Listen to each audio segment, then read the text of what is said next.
Hello and welcome to REVIT Beginner Program. In today's episode, we are going to talk about how to create a parametric single flush door family. Let's begin. So let's go ahead and create a new family. Because we want to create a door family, let's go ahead and choose the door family template. In this door family template, you will see a couple of things already created for you.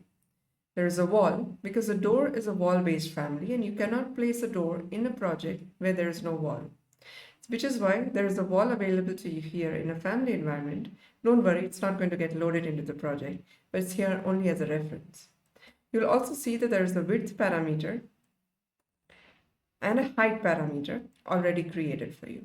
You may choose to use them or delete them if you don't need them and create your own. I'm going to use the same parameters in this family. There's already two geometries created here for the frame projection. For example, here, if you look at it in 3D view, you will see that there's a little projection extrusion available to you here. If this is part of your design, you can keep it. It's not part of my design, so I'm going to go ahead and delete it from both sides. Now also three parameters associated to that geometry, which I really don't need it in my design. So I'm going to go ahead and delete these three parameters from the family types dialog box. You'll also see that there's an opening created for you. This opening is already parametric and is associated to the width and the height parameters given to you in this family template. I'm going to use the same opening and same these two parameters and go ahead and create my geometry for it. Now the first thing I want to do here is to create a door frame. Now because the door frame is on three sides of my opening, I'm going to use the sweep tool to create that. And the sweep tool, always remember the thumb rule. Wherever you want to sketch, set your work plane on the opposite direction. So if I want to sketch in my elevation view, I need to set my work plane in the plan view. So let's go ahead in the plan view. And I'm going to set my work plane and pick a plane in the center reference plane available here. Now because this reference plane is only visible in exterior side or interior side, it's asking you to go to one of those views. So let's go ahead in the exterior view.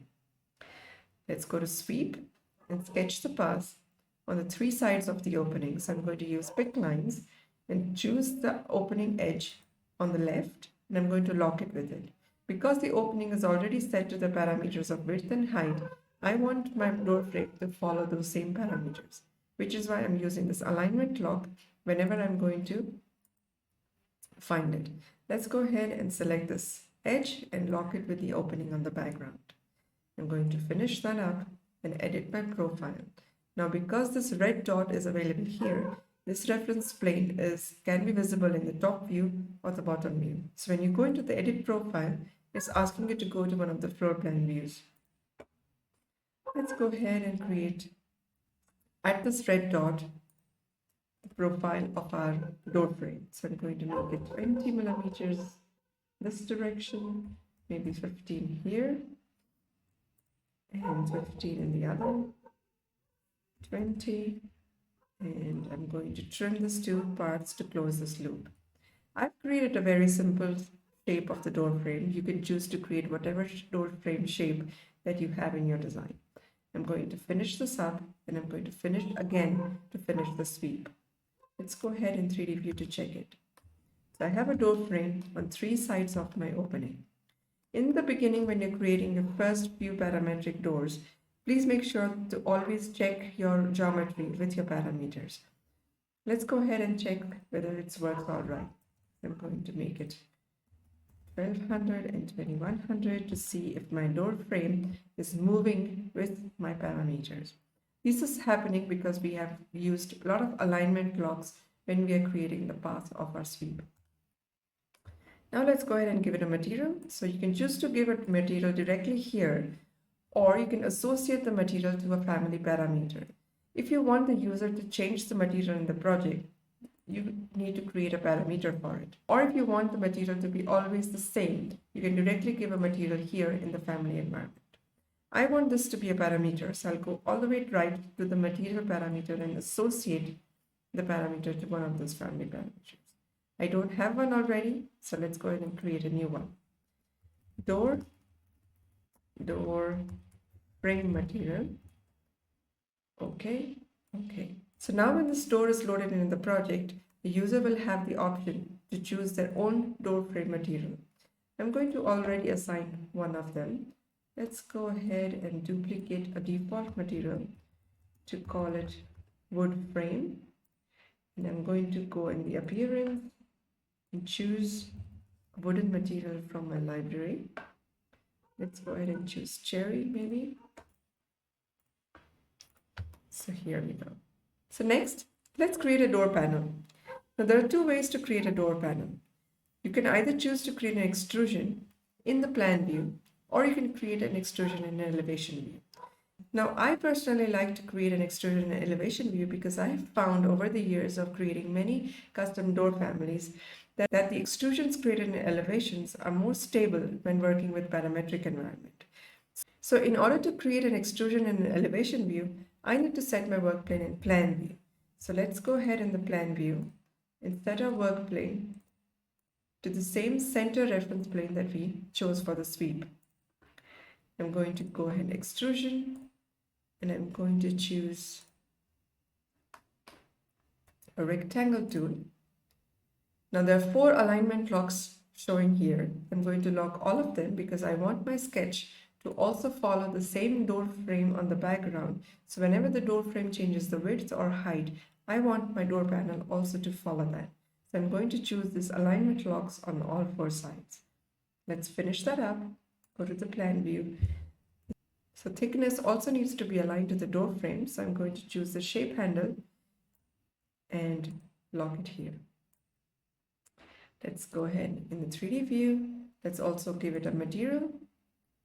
I'm going to associate a material to the door panel material parameter. And let's give it a material. Let me duplicate this and call it wood for panel. And maybe we choose a different shade so we see the difference in the material. Let's go and choose maybe a different shading material. So it has a different shade. Okay. So I can see here the 2 different geometries that we created. So let's go ahead and check whether it works all right with our parameters. I'm going to make it 1500 by 2000 maybe.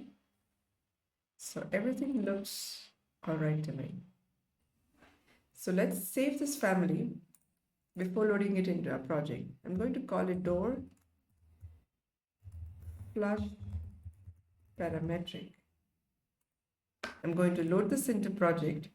Now here you see that we cannot place this door without a wall because the door is a wall-based family. So I'm going to create a wall and then go ahead and create the door. Here you see that door is closed in a floor plan view.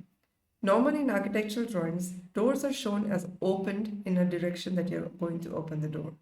However, in a 3D or an elevation view, you want this door to be closed. How do we do this? Let's go back to the family environment. So what we need to do here is to create symbolic lines in the floor plan view that is going to show the door in opened direction. However, the actual 3D geometry is going to remain closed as it's going to be visible in 3D view. So let's select the geometry that we want to hide in a floor plan view. So I'm going to select this door panel that we just created and go into the visibility settings and switch the visibility from the plan view off. I'm also going to switch it off from the when cut in plan. I'm going to say OK. So this way, let's try to load this into the project. So this way you'll see that that particular panel is not going to be visible in a plan view. However, it is still visible in 3D view. Let's go back to the family environment.